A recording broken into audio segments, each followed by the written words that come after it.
Hello everyone, and welcome to the second stream of our Flutter MiniClient tutorial or live coding.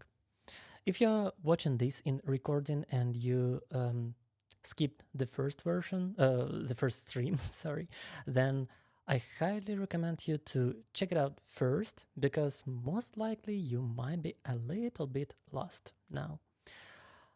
But if you're here online, then I'm more than happy to answer some of your questions. So let's chat today. And by the way, I'm happy to answer your questions that you might have from the first stream. So while I'll be talking, feel free to put them in chat, and I will get back to them shortly.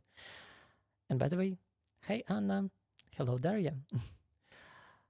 Alrighty, meanwhile, if you remember, during the last stream, we found that Marvel API is down, so MiniClient tutorial is not really working now.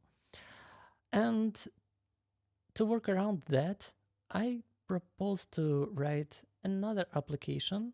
So I will show it to you shortly, the idea, and will guide you through the API really soon. Hey! Yeah, shall we start? Let me change the scene here. So that's roughly where we were last time. Here is our MiniClient application. Let me increase font for me just a tiny bit. Okay. Yep. So that's our MiniClient application, and that's the tutorial. And before we start working on the tutorial, let me show you what I have for you today. Hey Peter, I was searching for good APIs we can work on, and I found this one. I found it really interesting. So that's an API that shows weather on Mars. And I don't know, I just like this topic. So probably we can write an application that would be kind of a dashboard similar to what we have here on that screenshot. Though, to be honest, I'm not sure whether that's the right tutorial for some UI beauties. So most likely we will focus on architecture, because working in a big team is more about architecture than about UI beauties. So that's kind of what we will be working on today. There is an API. Let's see. So they say that the answer would be returned as a JSON, which is a good sign already. And that's what this JSON looks like. And I will guide you through this JSON in a bit more detail when we will start working on the actual implementation here. But for now, for now, here is just the JSON that we'll be working with. And by the way, it's not ideal, which is great for tutorials like ours. What's interesting here? Let's get back to API. We need to fix some things that we implemented for utility layer last time. And most of changes, I believe, would be around API client.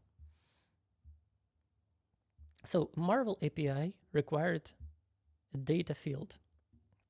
No, data field. Okay. Marvel API used data field for all response models, which means that all response models were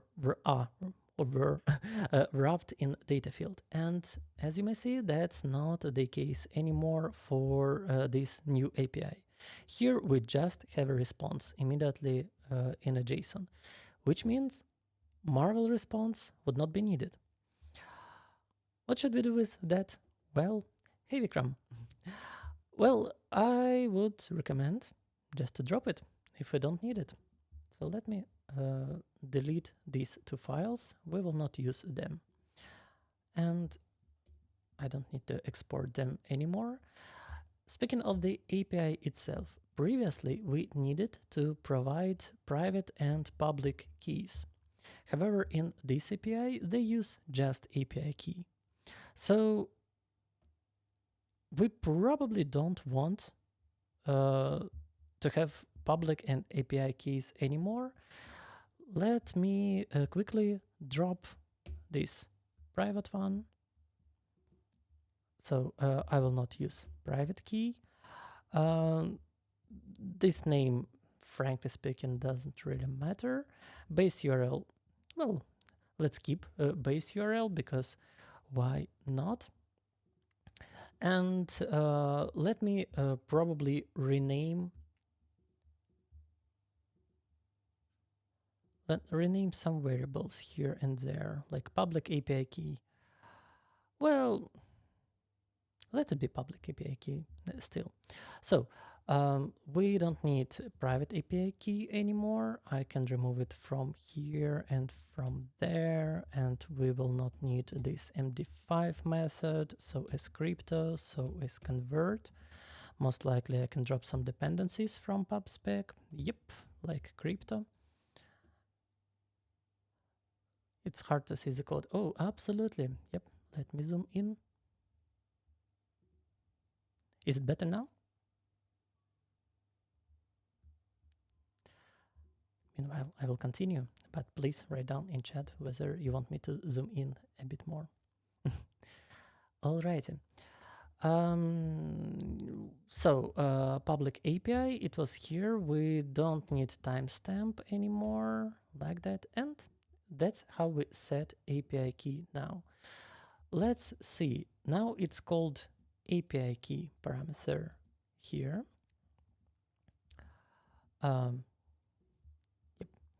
API key.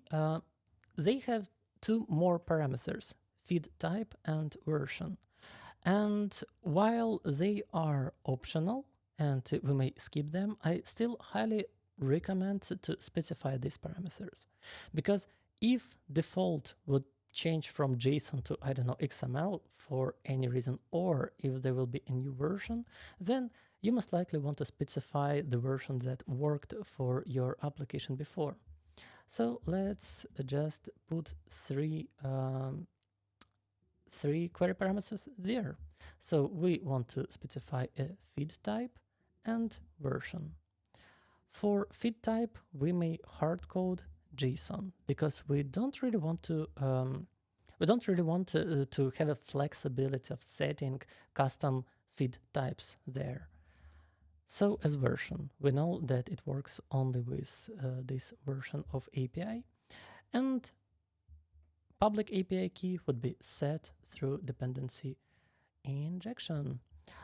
Let's see what we have in module here. So now it complains that private API key is not there. And yep, we can just drop it. Base URL, well, we probably still want to have some base URL. And some public API parameter, it's called Marvel public API key, which is weird now, so I will drop this first part, this prefix, and we'll name it API key only. We can keep base URL. If you remember, last time we already discussed that you sometimes you might want to put default parameters there, and that's not always needed, and some pen testers might be unhappy if you put some values that looks like, I don't know, some sensitive information. But base URL doesn't sound like sensitive information to me. That's why let's specify it, and that would be our base URL for the project. Yep. So they suggest us to go to some page. It was somewhere here. Yep, somewhere there.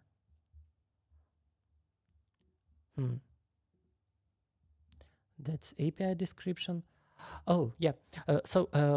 Here, we ideally should generate API key for our application and use it. But for demo purpose, yeah, maybe. But for a demo purpose, we can use demo key that they have here. So you know what? I will just specify default value for this parameter too. Okay. I really prefer having a comma here so that it would look more like that. I don't know. I just so used to this syntax. And now if I save it with new Dart, it reformats the code in a new way. I'm so looking forward when they would allow us to control that. All right, then. Speaking of the API, I think that here we are done. So I've got a comment that it's still called Marvel API Auth Interceptor, and yep, let's rename it. So our application would be now about latest weather, insights weather. Yep, I think insights weather is a better one. Is it new Dart feature and we can't keep trading commas as it was? It is a new Dart feature and you cannot control this behavior for now. So let me rename this guy, and it's not Marvel, it's Insights Weather API Interceptor now. Something like that. I'm happy with that. I think we've done all changes to API client that were required, and we can start working on the application. So, project MiniClient feature level. That the application that we wanted to write, but instead we will start working on Insights Weather feature.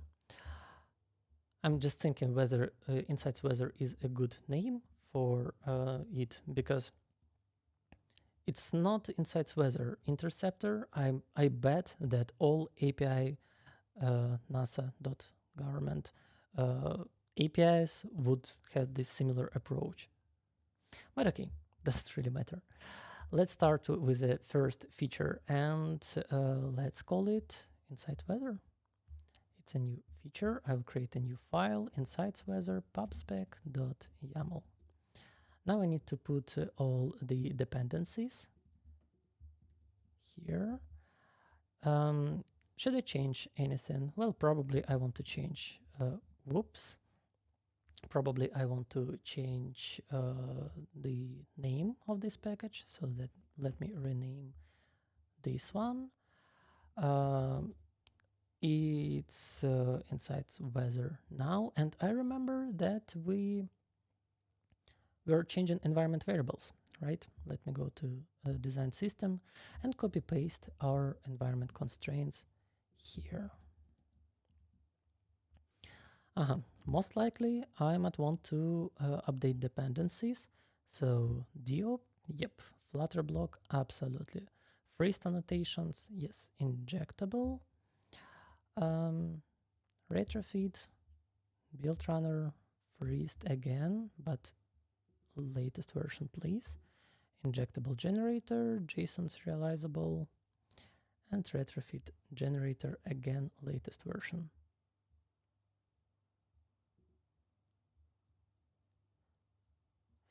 What's the extension I'm using? That's a good question. I think that it's pubspec assist. Or maybe not. Easily add dependencies. Why would I add dependencies like that? I guess I would need to drop this package. No, it's the wrong one. Let me quickly go through these dependencies, these extensions that I have. Remote, SQLite, version length, right? Yep, so that's version length. Alrighty. So we created a new feature package. Let's not forget to copy paste analysis options to make our analyzer work. And now we now we can define a feature structure. So we will have a DI folder with DI initializer for this feature. We will have domain folder that holds all domain specific logic for a feature. And I'm not a huge fan of clean architecture, to be honest, in mobile applications, because I think most of time it adds some unneeded complexity to mobile projects. And instead of making the architecture more complex, I prefer to simplify my features. So I'd rather recommend splitting complex packages into smaller packages that much easier to maintain. And that's why our domain would be slightly different from domain layer from a clean architecture. And by the way, notice that we don't have data layer here at all. There will be a navigator in the future. I'm not sure whether we need navigator in this part of tutorial, but we will see. And there will be a presentation layer that holds UI for the feature and BLoC that would control the UI. Like we'll use BLoC for state management. And that's the structure that we will have. So DI, for sure we will need DI. Domain layer, domain, there will be API and model and repository folder. And I will create, oh, what I'm doing? Wait a minute. Someone start. Of course, I need to create lib and src folders first, and I want to have all these folders here hidden like that. Okay, and now I can create a presentation with BLoC folders. Okay, let's start with DI. And I think that we'll briefly talked about that during our previous stream, that DI initializers would be really similar. Like they literally are the same for all features. And that's why I highly suggest you to create Mason template for your project and just generate that boilerplate code for you. Here I will copy paste it. So I will need to create a new file, DI initializer, and put it here. However, we renamed the package, so it should be inside weather now, like that. And well, that's supposed to be a prefix of the package. So let me prefix, that's the name of the package. So let me put inside weather here. And we are done with that refactoring. I guess I may run code generation just to ensure that that it works. Hey, Milan.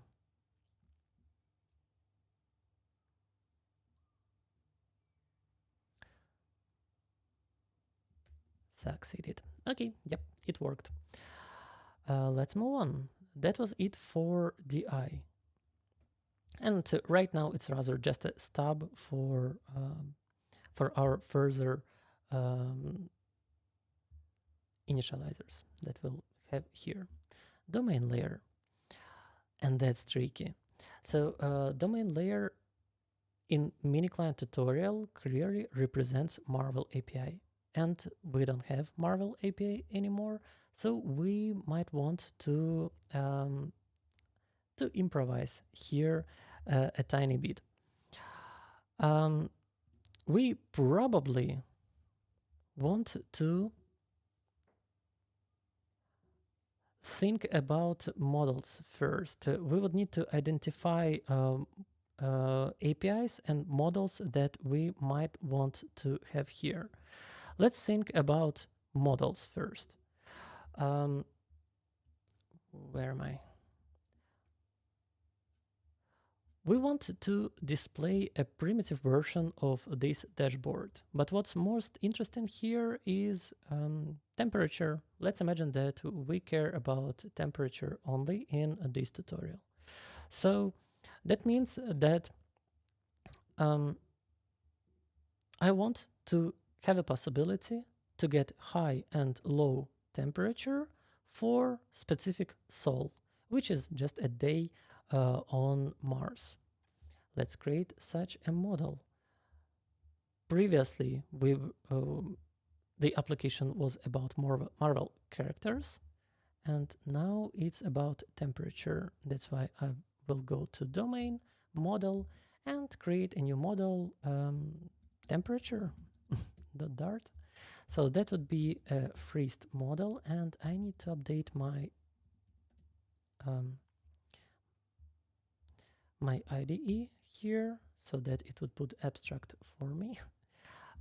Temperature. We are interested in required string sol, which would be the name. Required double, minimum, and maximum, or just min and max. Yep. All right. I run code generation in watch mode. That's why freezed and JSON serializable generated everything for me here. And that probably would be it for now. Usually, it's a good practice to specify JSON keys there and specify exact names for models that you're going to deserialize.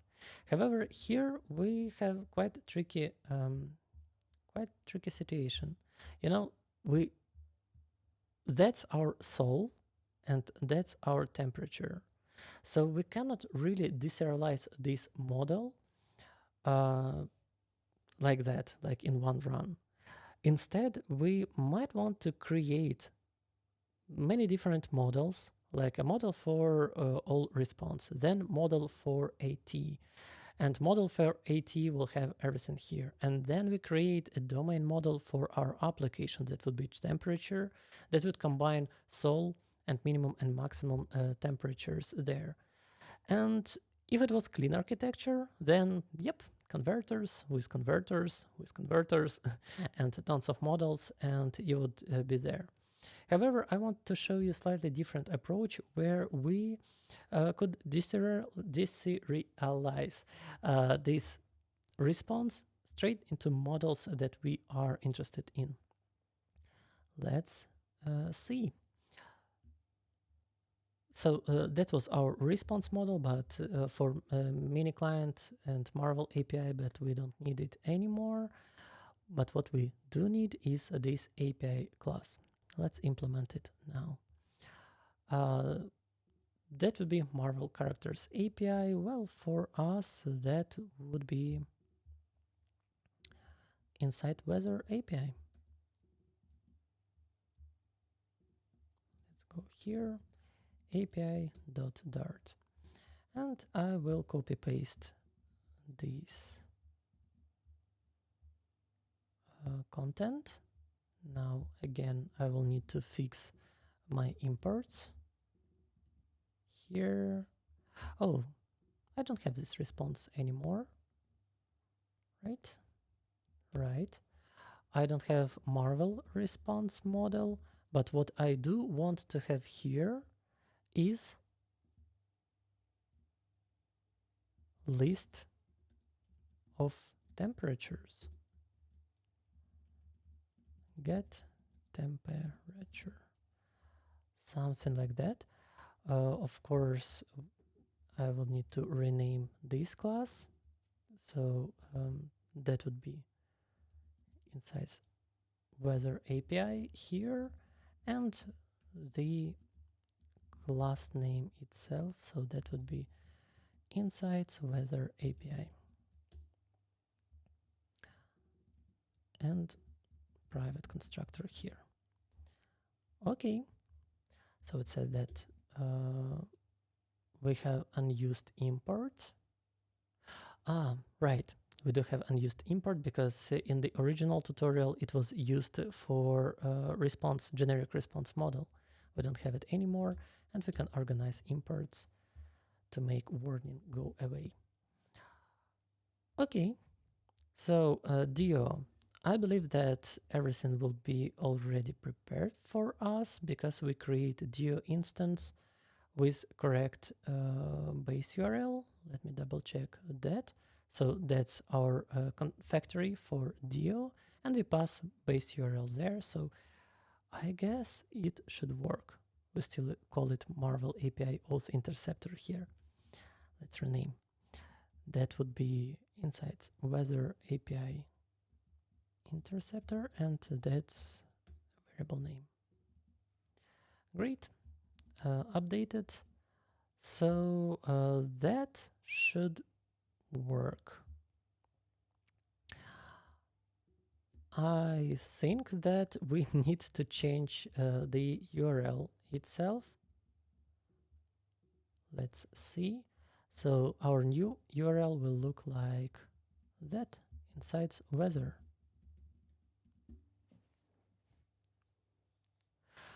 Nope, I haven't published the code. So if you want to have this tutorial, then you need to work with me on it. Insights Weather API, like that, and let's see what's generated for us. That looks accurate. Okay.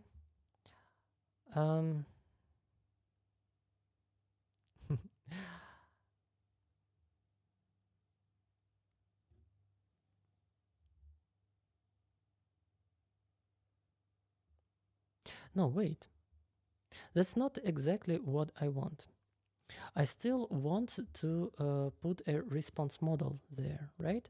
Because otherwise I'll be in trouble. I don't think that I will be able to deserialize everything directly into list of temperatures. However, I probably want to introduce a model with a response. So let's follow the tutorial and create this model. So it would be insights weather response .dart, something like that. That would be a model that would, we don't know yet, because here will be some dark magic. But what we want to have here is list of temperature, and let's call that temperatures. So insights weather response, missing concrete, abstract. That would be the response from API here, because otherwise I will not be able to do the trick that I wanted to show you. Like that. Great. What's the trick?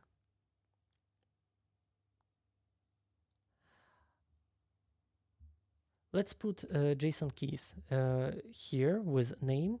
As I said, it's just the best practice to specify them, because otherwise I doubt we will be able to write these codes. Otherwise, we will need to write converters. So here we have JSON keys. That's great. Now let's see how can we deserialize. Where are you? Here. How can we deserialize this response into list of temperatures? The tricky part here is that if you look at the API, we have sol right in the response. So if we want to deserialize that sol model, then we would need to put it like that. So it would be required. It's not even some object and 675, something like that. Well, it's not just object, that would be a map of string dynamic probably. So that's not a valid even construction, and I don't know.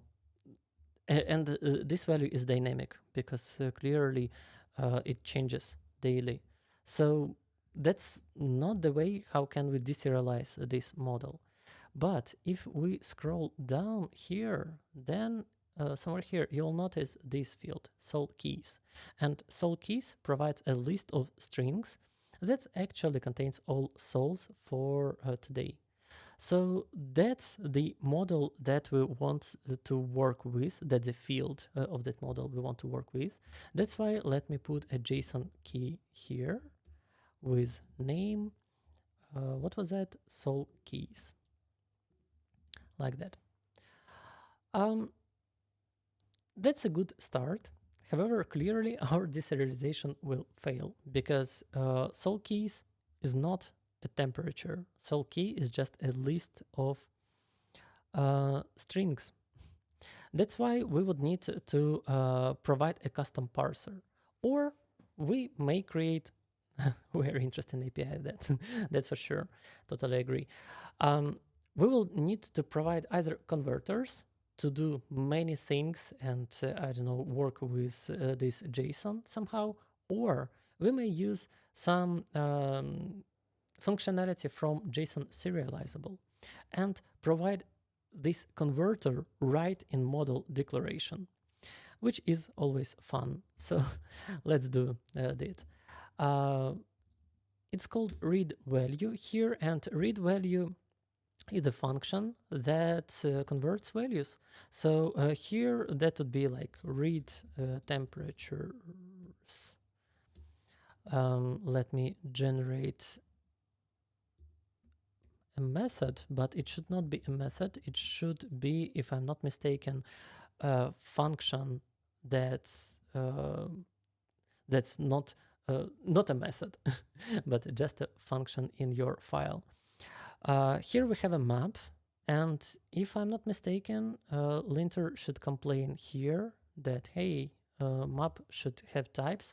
However, if we look at read value function declaration, you'll find that it's map dynamic. So usually I'm against dynamics, but that's what we have there. Static method works as well. Maybe, yep, probably should. So this map is a JSON, and this string is a key. Here we will have sol keys as a parameter, and in JSON we will have the whole JSON response, like the whole model. So from that model we can start doing our magic. First of all, we need to get these sols. Let me declare a final variable, and I would need to go to JSON key, and let's look at API again. We know that it's a list of strings, but I think that here I would need to specify it as a list of dynamics, and I think I would need to cast it there. Oh, no, we are working with dynamics. I don't even need to cast it. So right now I've got a list of sols. Now, but instead of list of sols, I want to return such a map that can be deserialized into temperature model.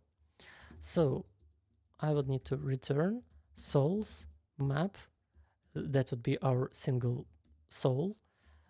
And I would need to generate a new map. And for that new map, I would need to specify these keys. So I would need to have sol. And we already have sol, it's S. And I will need to put a minimum and maximum. So that would be,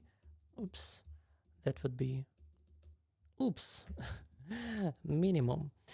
How can we get that minimum? It's not here. It's not in sol keys. Well, it's here. So I will need to go to JSON and specify sol as key will be here after that. Then I will need to go to AT and MN field. And that's how I get my minimum temperature. And we'll use the same trick for maximum temperature, and it's MX.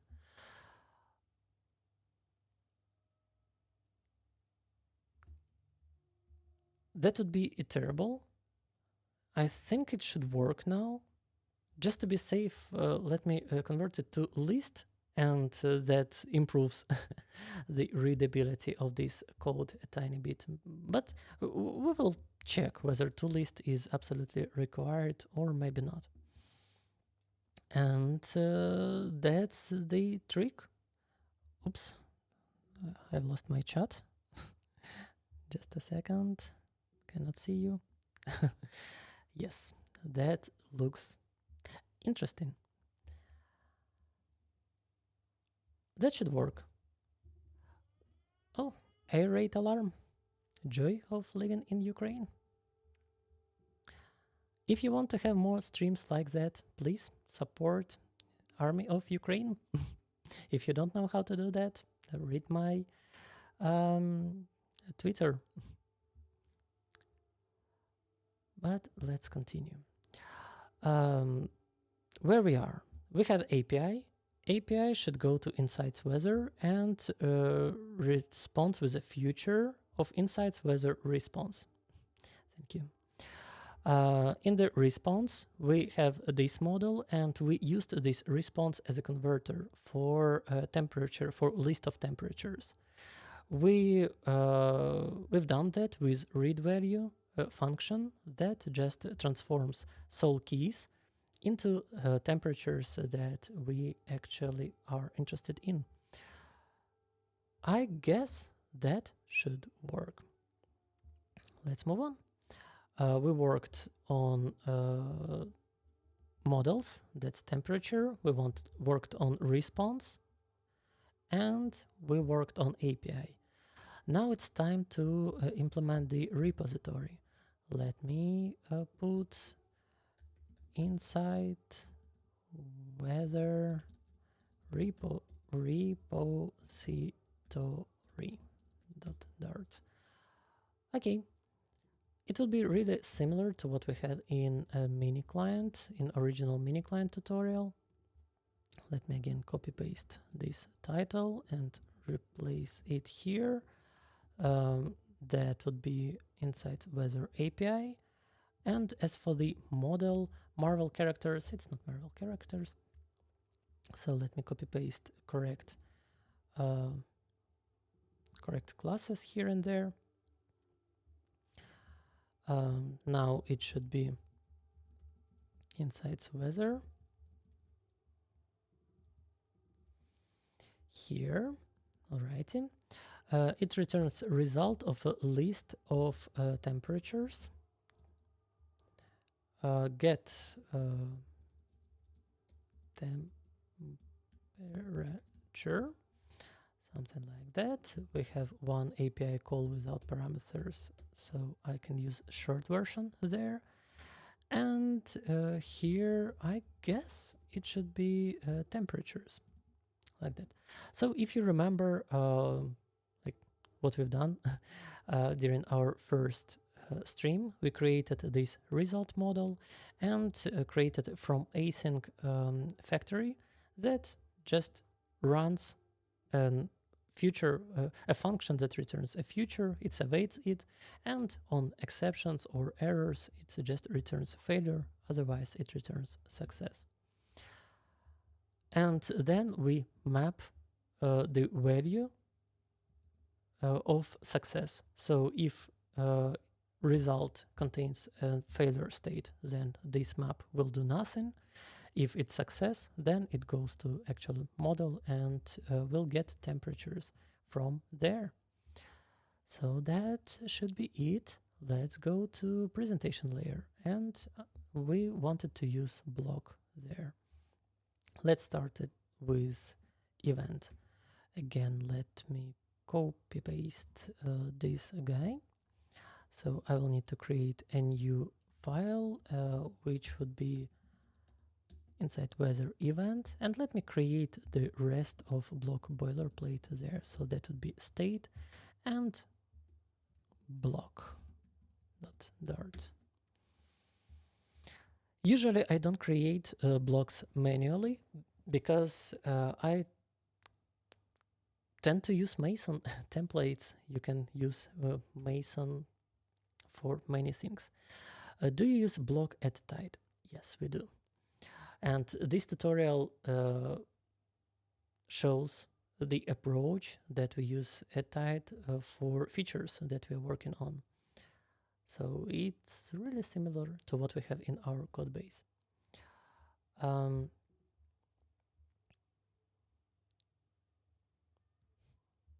Well, read value looks indeed useful. At the same time, it's so easy to mess up your code base if you start introducing some magic.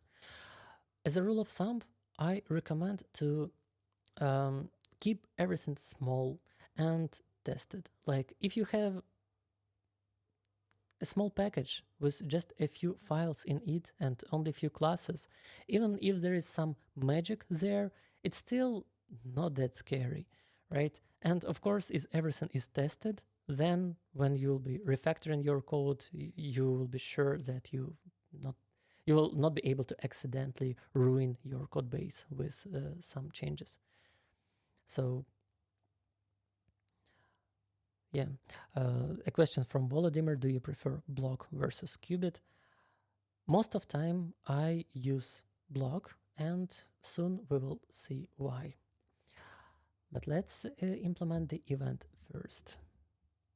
Let me copy paste this guy, and probably that would be again inside weather. I will copy this prefix.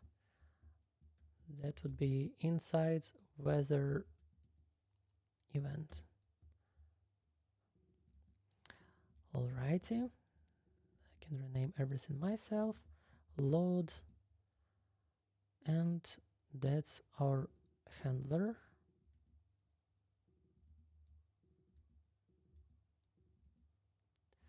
And here inside weather BLoC.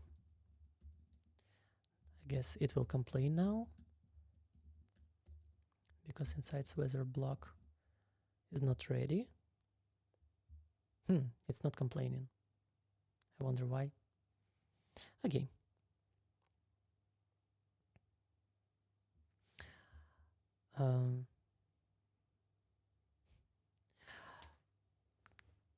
Qubit versus BLoC. Well, that's a good conversation. Bear with me. I will show you why we prefer BLoC. However, Qubit is not wrong. Of course, if you prefer Qubit, use Qubit. Let me copy paste this code now. I will copy this part off. We have freezed, and I will need to put a similar prefix here. So that would be inside weather state. You know what? Let me use this guy because that might be just faster. I will comment this out.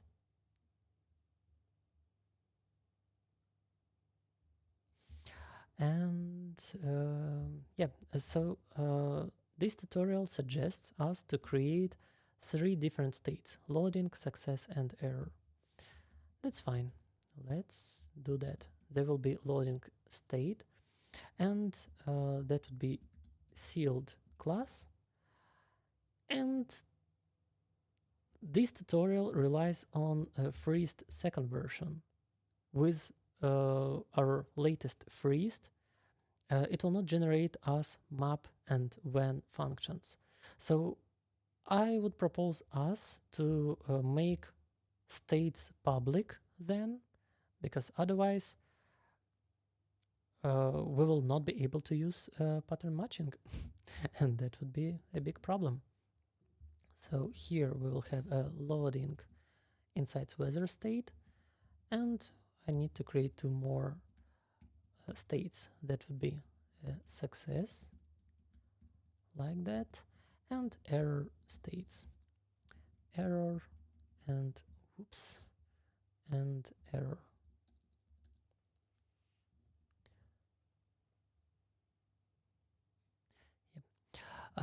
For the error state, the tutorial recommends to put exception error like that. I wonder, should we keep that naming, because it's a bit confusing, right? It's exception, but it is an error, and in Dart there is an error. Let's rename it. That's exception now.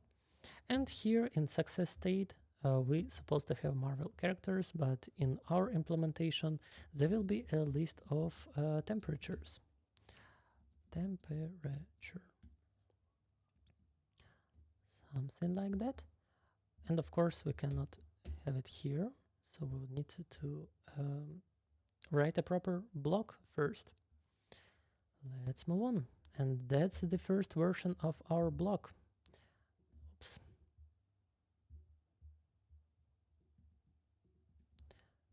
Okay, it's here. And now I need to fix some problems one more time. So that's BLoC like that, and inside weather events and state. Let's remove unneeded imports here and rename everything. So our event is inside weather event. I'll put it here. And our state is inside weather state. I will put it there. The initial event would be, the initial state, sorry, would be the loading state. And here we will have our events handler. And I still prefer to have one on function invocation and register all handlers like that, because we may go to event classes and register a handler per this event. But I really want pattern matching. I want to have pattern matching here. That's why let's keep it as is. And by the way, I needed to copy that name there so that I will be sure that I handled all possible events in my BLoC. We have a new event that we call right in BLoC constructor, and in constructor we tell the BLoC that the moment it's instantiated, it needs to start loading itself. We have one dependency on the repository, so let's copy that repository. Gosh, things would be so much easier if Marvel API worked. I need to improvise and change so many things now. I wonder whether it will even work for us, but most likely it should. Let's adjust the onload signature. So now at the beginning of onload function invocation, we emit in loading state. Then we go to our repository. We can call it, I don't know, just repository, because we have only one repository in our whole project. So that's not characters, that's a temperature. And we need to fold the state like that. All right, let me save this guy. Code generation was still running. Succeeded. Okay, our BLoC is ready. Let's quickly review what we've got here. So we have Marvel characters BLoC. I guess we need to rename this guy. Let's change the name. It should be inside weather BLoC. We have this BLoC. which is really standard with loading default state or loading initial state. We register all handlers here in a single on method, and I highly suggest you do the same in your projects. So we use pattern matching to switch on all events that we have in the application, and for this simple app, that's just load insights weather event here. Then we emit, then we add this event, and that triggers actually loading. So this handler will handle the event. It will again emit loading, and that's kind of duplication. The behavior will not change without this line. However, if we decide to implement reload functionality, then that would make sense. Let's keep it as is, as it was described in the tutorial. And we're getting temperatures from temperature, and notice we don't have try catches here in the code, like at all in any layer. That's because result handled everything for us. So here in temperature, we already we've got a safe type that now we need to unwrap to use value from these types. And we do this with fold method, which would just return value of success of or failure containers. And we emit this value. So that's what we've got here. Alright, I didn't expect that it's here, but okay. That's one of main reasons I suggest you to use BLoC for big projects. In BLoC, you may override on transition and other BLoC methods. We are not interested in. We might be interested in on event. We are definitely interested in on transitions, and that's it.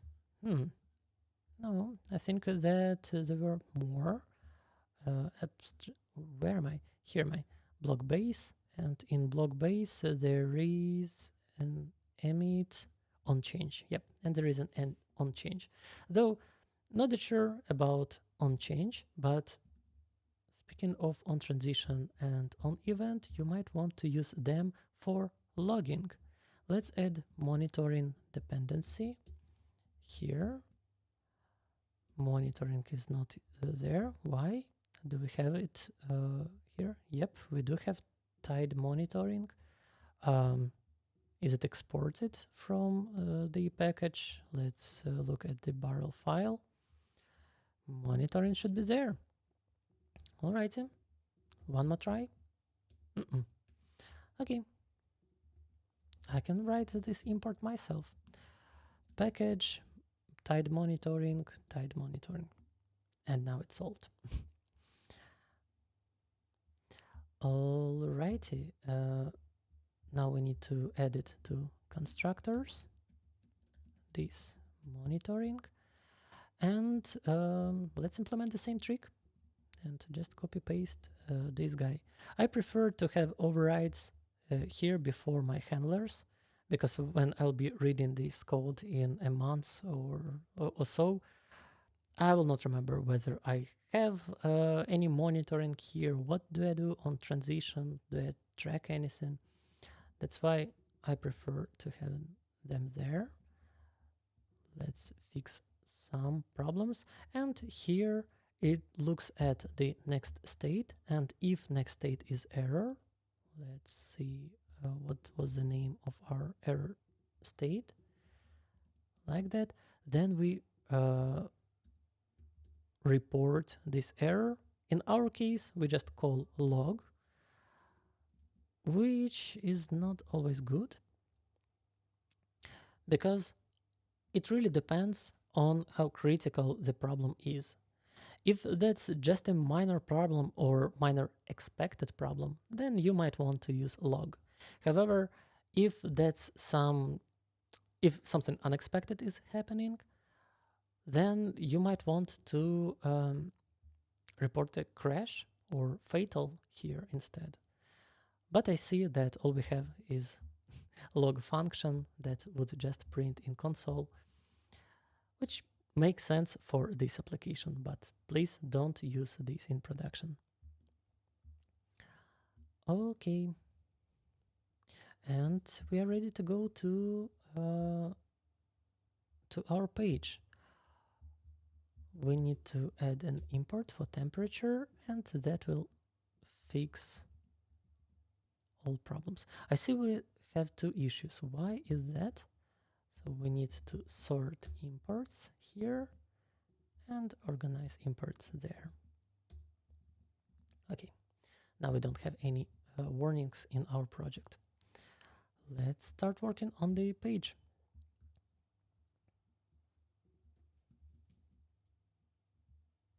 I'll create a new file, insights weather page.dart.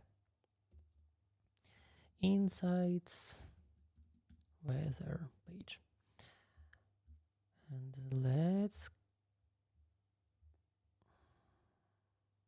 let's ignore this implementation. I will copy paste only this part here, because I want to show you how we inject blocks. So at the very top of our page widget tree, we have block provider that provides a block for this page. Let's put the correct name there. It's inside weather block. Import the correct library here. And then it constructs the page. In that page, we have block builder, and that block builder will construct different pages depending on the state. However, I see that we have scaffold here, and well, you might want to put a bar there or some other widgets that would be present in all states, in all possible combinations. So it still makes sense to have this content. Yeah. And we use block builder there to handle it for us. So let me fix names there. That would be our block's name, and that would be our state name. Tutorial was relied on some functionality that's not available anymore, which is a shame, and we would need to use switch on state expression. Let's see what states we have. So we have loading inside state. It would be here.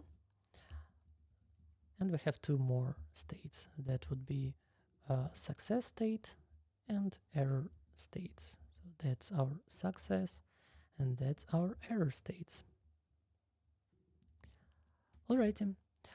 Well, now we need to add more widgets here. For simplicity, I can understand why we put everything in a single file. At the same time, clearly in real life, you probably would want to extract all these small widgets into separate classes, into separate files. What I really suggest you is not to use functions that returns widgets, because I've seen that many times when folks don't want to create widgets and instead just create functions that return widgets. That's not the best practice. So highly not recommend that. I don't like these widgets, because characters list was not even a list but a grid, and we don't really need a grid now. All we have is a temperature and sol. Like, let's implement a simple list instead, and we have character item here. I'm not sure whether we would need that. Oh, That's part I missed. I guess we may use these implementations like on loading, we show loading, and on error, we show error. And that's exception. Oops. You know what? I will put something went wrong here instead, because, well, usually it's a bad idea to call toString on an exception in UI. We need to have this exception because we want to report the error, so we need to have it in BLoC, and hence we need to have it in state. However, here there might be some logic that using pattern matching somehow maps exceptions on actual user messages, the user-friendly messages. In this tutorial, I'm too lazy to do that. That's why we will just use something went wrong as a message. And this guy and loading guy are from the design system that we created. So we created a really primitive design system in our first stream, and we're using it now here. What I'm doing, it's supposed to be here, right? And for success, yeah, thanks. And for success, there will be temperature list widget. And by the way, Marvel characters page, it should be inside weather page. Let me quickly change this name. Inside weather page, BLoC, and this guy, let's rename it too. So that would be inside weather page content, like that. Okay. Now I will create a stateless widget, which will be temperature list. Let me put it here. And now analyzer will complain that, oh my God, key is unused. There are many workarounds for this issue, but let's just remove key from here. But what we would need is a list of temperatures. So let me create a new field, list of temperature here, something like that. And it would be required this temperature. So now we need to specify temperature, and good for us, we have it in our state, like that. Okay, temperature list. Now we need to actually show that list of temperatures. I will use list view with separated constructor. So now I need to, I'm not sure whether that would be const. Item count, temperature, length,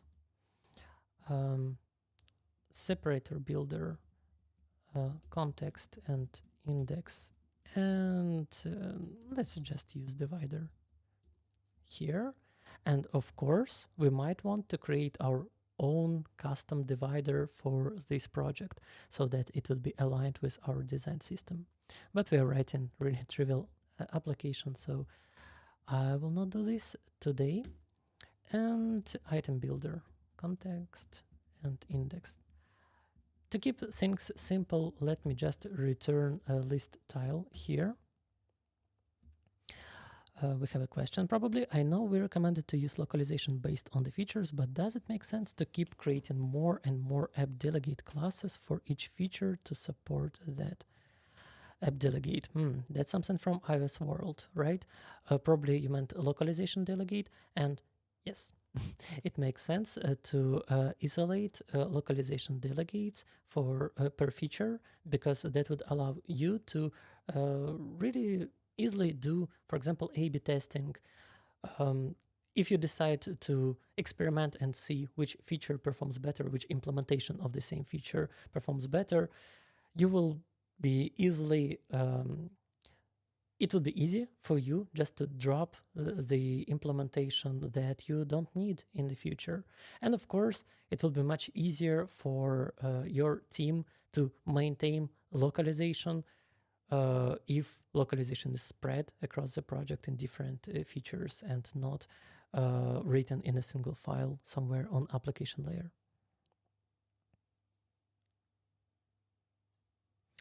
If we access localization via context, then it will pollute the whole context, and any feature can use different localizations.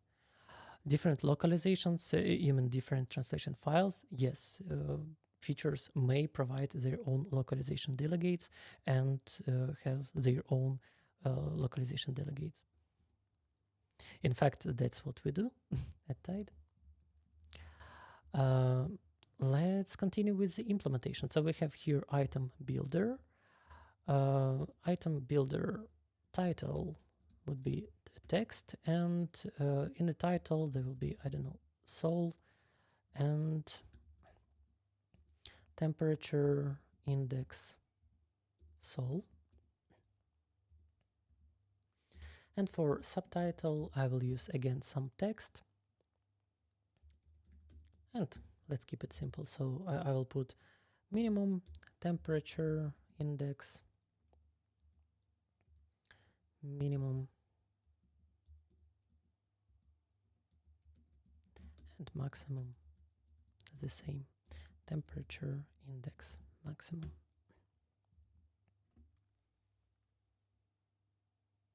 I'm very happy with this temperature list that we've got. Let's convert this to expression body because I just prefer this syntax. In this case, any other feature can use other features of localization which violate the whole purpose. No, they cannot. Because if localization delegate is declared in a feature package, then a feature cannot depend on other feature. We discussed that in the first stream. So they don't know about delegates of each other. Hence, they cannot really.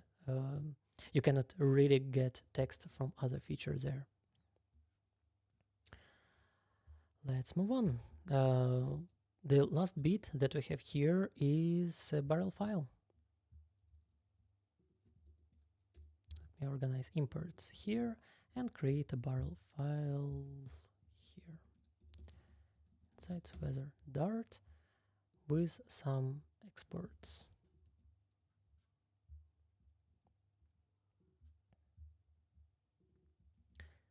Let me fix the package name here and fix the name of our page. I don't know. It looks real now. Just one more time, we just created inside weather feature with API, response model that acts as converter for us, temperature model, with repository that actually calls this API, with a BLoC page that handles everything. That should work. Notice that we hard-coded padding in the UI. That might be not the best idea. Why? We probably hard-coded some paddings here in that implementation. Oh, yep, padding edge insects. Why it's a bad idea? Well, because we may bring inconsistency in our application. If in one feature we will use this padding and in other feature we will use some other numbers, then our application would, I don't know, will be inconsistent and will look unprofessional. That's why we probably want to put paddings in our design system. Make the UI toggle between grid and list. I bet you can do that without me. Alrighty. Such an important topic as testing is left behind, and that's one of my favorite topics. And you may familiarize yourself with this by watching the following playlist, which is true. However, I think I added a separate section for testing in MiniClient tutorial, so we can talk about tests in our next stream. And the last one, the other must-have topic, navigation. I think that we have this topic covered in our upcoming section also. So let's see, we're almost done with the implementation. Now we may go to application layer. Application layer is small, and I don't know, for me that was so counterintuitive that it takes a lot of time to write utility layer, like a good solid utility layer you may rely on.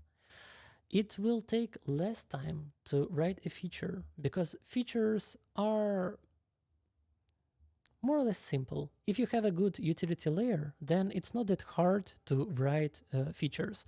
Like for example here, we already had DI in place. We already had result monad.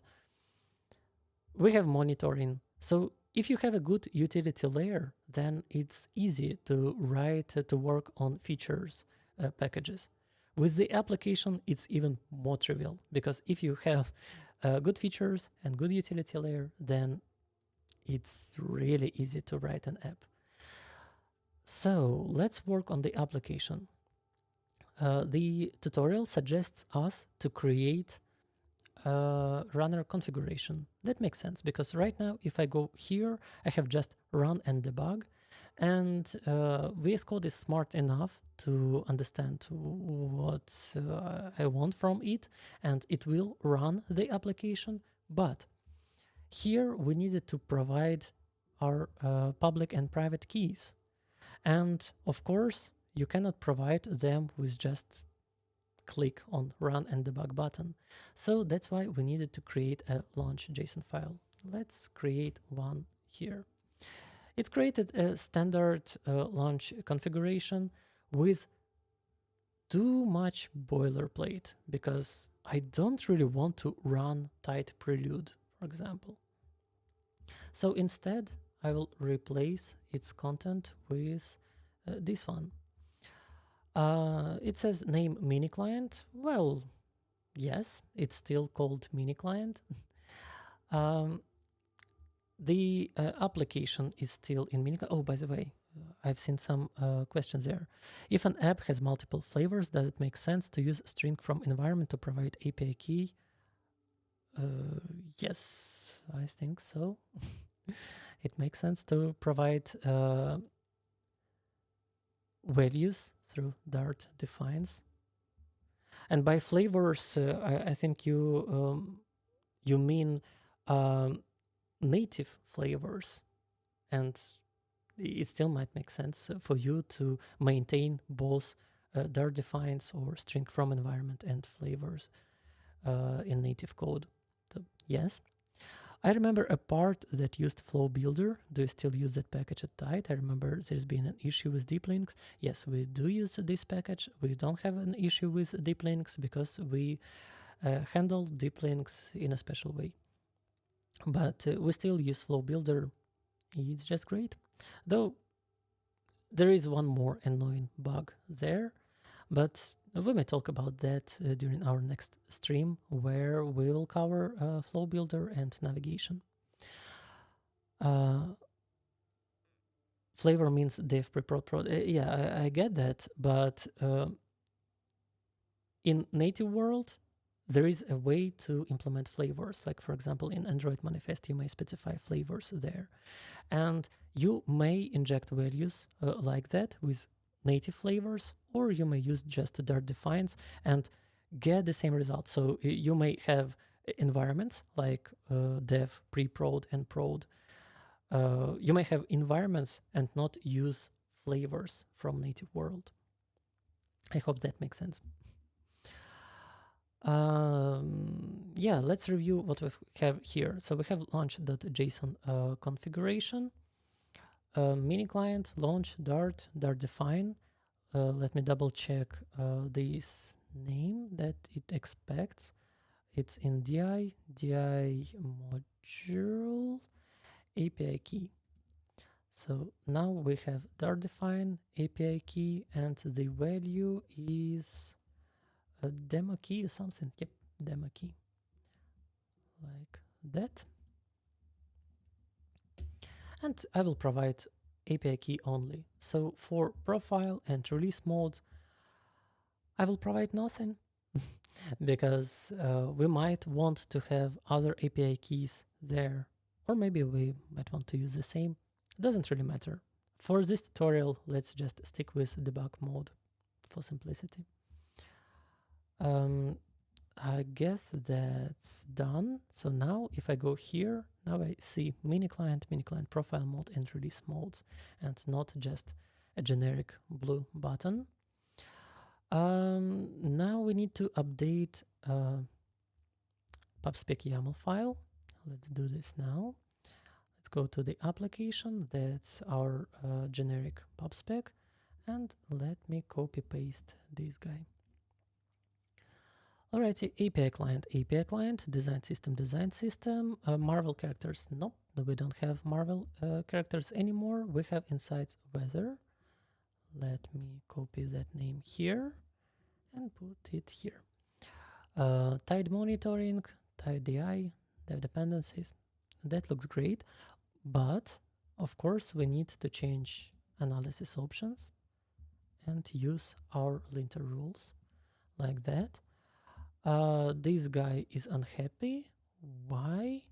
I changed nothing yet.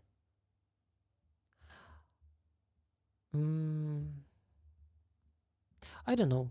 Let me just comment it out for now. We will get back to widget testing topic later on in our tutorial. Meanwhile, let's proceed. Can you include malloc in the workflow, maybe from next stream? Malloc. Okay, yes. We can do other thing. We can use workspaces.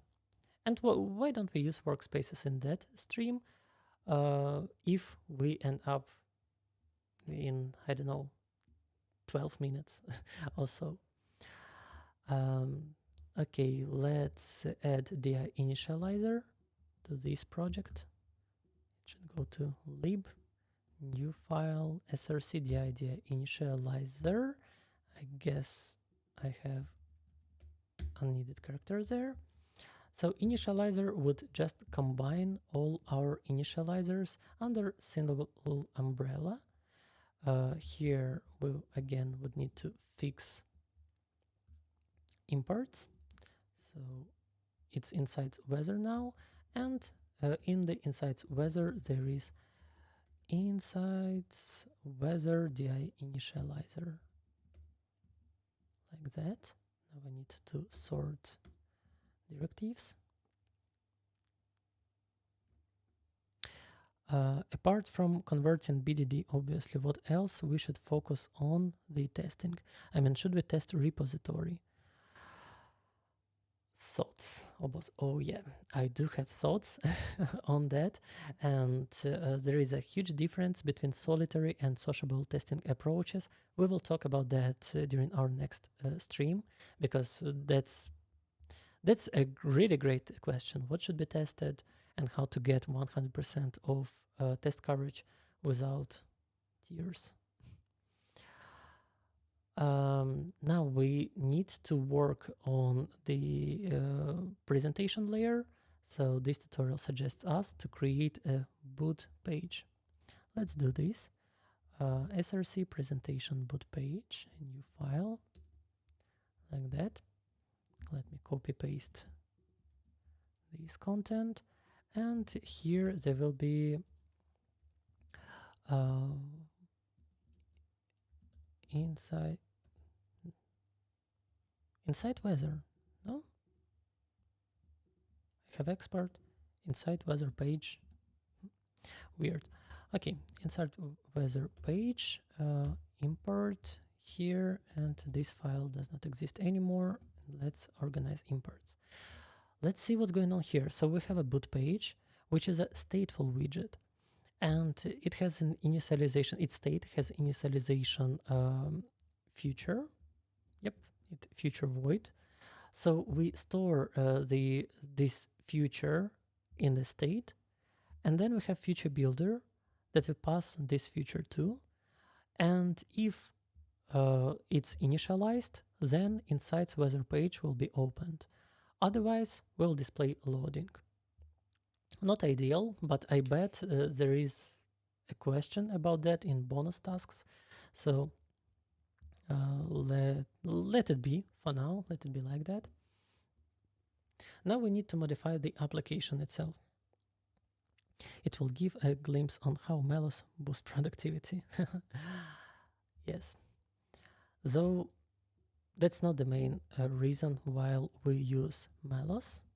The main reason is that it allows us to control in which packages we need to execute which commands. Like, for example, you may run tests only in packages that were affected in a PR, and that significantly saves costs on CI for your project, especially if you have many packages. Like at Tide, we have probably more than 400 packages now. So that's really important for us to optimize CI and not run tests on everything. All right, so that's our new application. We have material app, MiniClient with MiniClient sim data, which comes from our design system. And it calls boot page, which initializes the application and runs the application. And the app is ready. I don't know. Let's try to run it. I don't know about you, but I feel nervous. Let me open the simulator. So here, put it here. And of course, so we have an error in utility. Right, we renamed something, so we needed to run code generation. It was in API client. I wonder whether I refactored anything else. Most probably no. So let me run code generation in API client.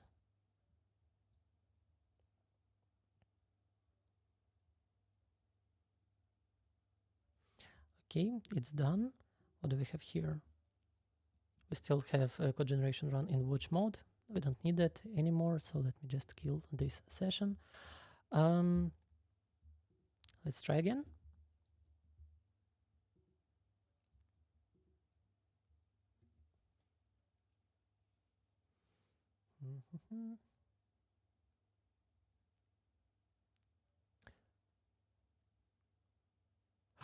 Whoa, it worked from the first try.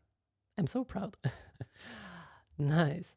So here we have this application with a list. It's probably not the fanciest application in the world, and I guess it makes sense to create another part of MiniClient tutorial where we would focus on UI layer only. But that's what we have here. We have an error. No, it's not an error about our application. It's something else. So let's ignore this one. All right, so let's look at bonus exercises. Sometimes initialization may fail. Handle this case. Well, that's rather simple. Here we have connection state, and connection state might sorry, not, let's check snapshot instead. Like, for example, sharpshot.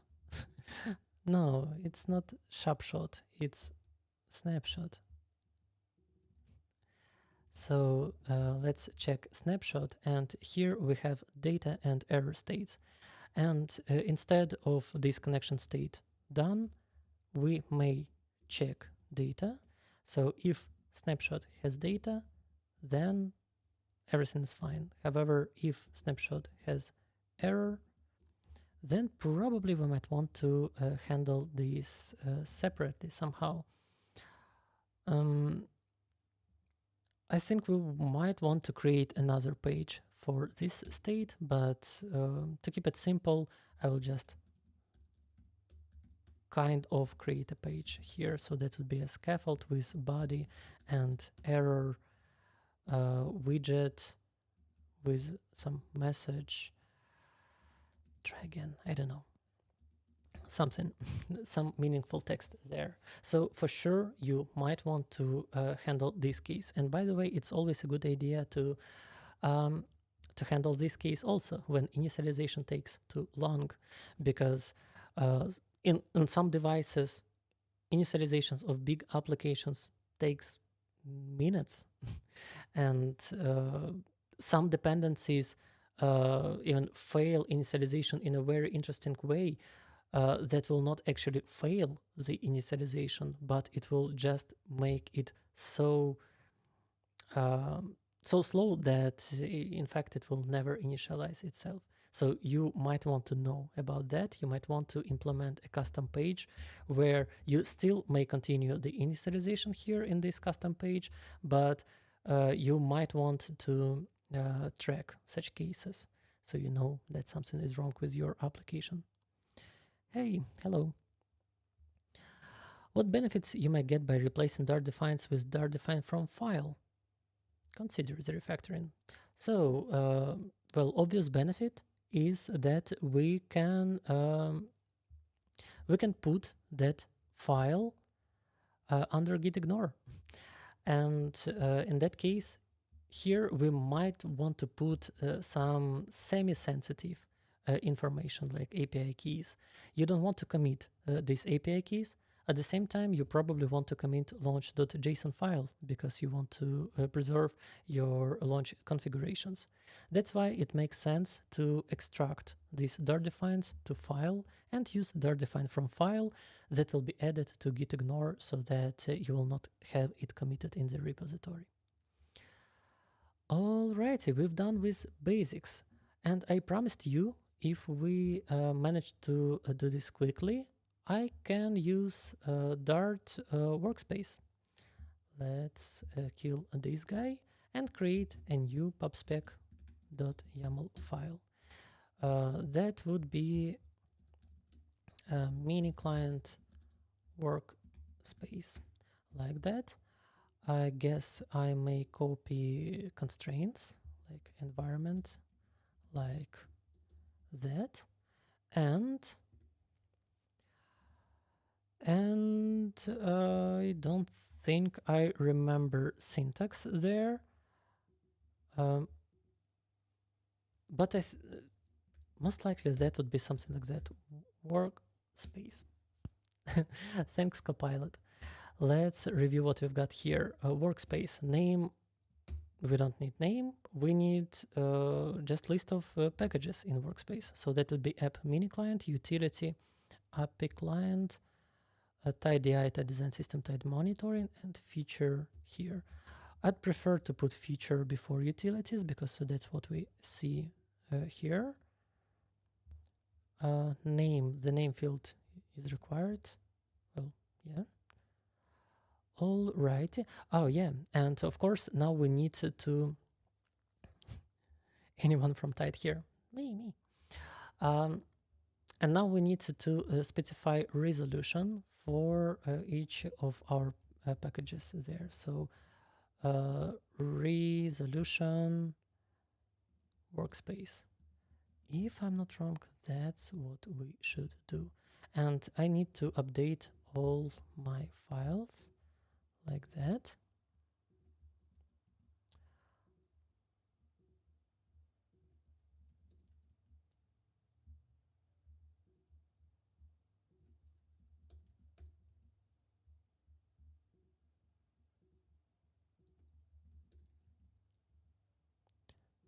And the application. All right. We have old constraints here in the application. So let's update this one.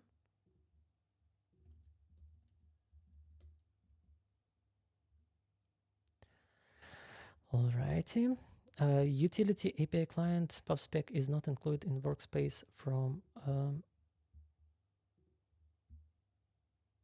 one more time. Utility API client. Did I miss API client? Yep, I missed that.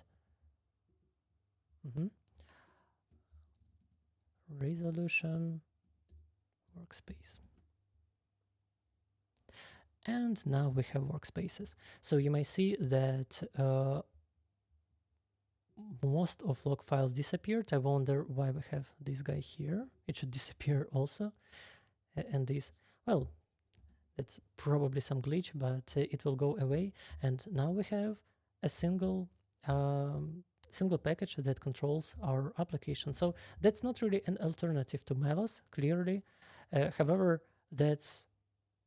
I think that we may say that this is a best practice for managing monorepos like the one we've created with this MiniClient tutorial. And I think that this should be it for today. We've created, let me switch to Talking Head mode. So we've created feature and application layers, and we are done with the application itself. So now we may work on some improvements there, and we will work on navigation and testing. And I don't know, we will see. If you want, we may work on some additional topic, like bring additional topic to the tutorial and work on CI/CD, because I know that some folks requested that already. So yeah, please leave comments under this stream so that I can adjust these streams for the future. But for today, that's it. Thank you so much for everyone who attended that stream, and cheers to all of you who watched that in recording. Thank you, and see you next week. Bye.